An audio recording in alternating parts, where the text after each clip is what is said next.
సంబంధం లేని పోస్టులో వేలు పెట్టడానికి సంబంధం లేని శాఖలని ఏలు పెట్టడమే కాంగ్రెస్ యొక్క ప్రధాన ఉద్దేశం.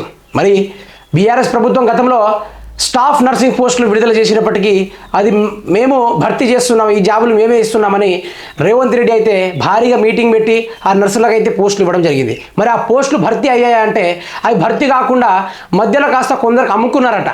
ఎవరైతే షార్ట్ లిస్టెడ్గా తీసి ఉన్నారో వారు కాకుండా 137 పోస్టులు అయితే మాయమవ్వడం జరిగిందట. దాని వెనకాల రేవంత్ రెడ్డి హస్తం పెద్దగానే ఉందట. దాని గురించి అడిగితే పూర్తి స్థాయిలో ఆ పోస్టులు ఇంకా నియమించలేదు అని ఒక మాటలు మాట్లాడుతున్నారట. మరి ఈ మాటలు ఎందుకు మాట్లాడవలసి వచ్చింది అని దాని గురించి చూద్దాం ఒకసారి.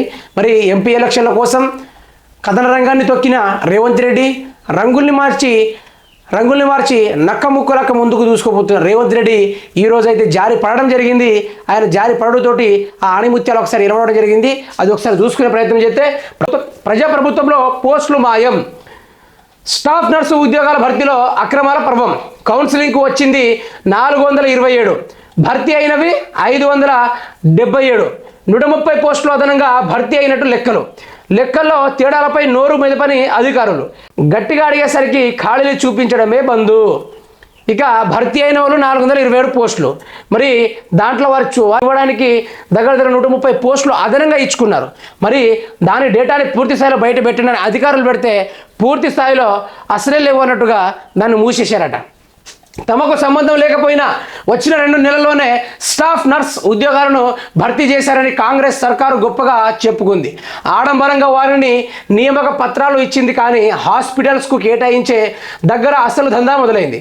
మెజిషియన్ అక్రమబద్ధ అనగానే మనుషులు మాయమైనట్టు అక్కడ అధికారులు ఏమాత్రం చదువుకున్నారో కానీ పోస్టులు మాయమవుతున్నాయి. 1 కాదు 2 కాదు, ఏకంగా 130 పోస్టులు లిస్టులో నుంచి గల్లంతైపోయాయి. వాటి సంగతి ఏంటని అడిగితే మొత్తం లెక్కలే అక్కడ కనిపించకుండా మాయం చేశారు. ప్రజా పాలనలో ఈ అక్రమబద్ధ అబ్రకదబ్ర మాయాజాలాలు ఏందని స్టాఫ్ నర్స్ పరీక్షలు పాస్ అయిన వాళ్ళు ప్రశ్నిస్తున్నారు. మరి కాంగ్రెస్ పార్టీ అధికారంలోకి రావడానికి ఎమ్మెల్యేలకే వేల కోట్ల రూపాయల టికెట్లను పెట్టి ఇచ్చిండు రేవంత్ రెడ్డి. మరి అదే స్టాఫ్ నర్సింగ్ పోస్టులను ఈరోజు ఆ విద్యార్థులకు భర్తీ చేయకుండా ఆ విద్యార్థులు హాస్పిటల్కి వెళ్ళి జాబ్ చేసుకుందాని పోతే వాళ్ళ పేర్లు జాడలేదట అక్కడ. మరి రేవంత్ రెడ్డి ఇది ఒక నాటకం కాదా? విద్యార్థుల జీవితాలతో ఆడుకోవడానికే రేవంత్ రెడ్డి అధికారంలోకి వచ్చాడు. మరి ఇది ఏ మైండెడ్ గేమో అర్థం కాని పరిస్థితి నర్సు వాళ్ళకైతే.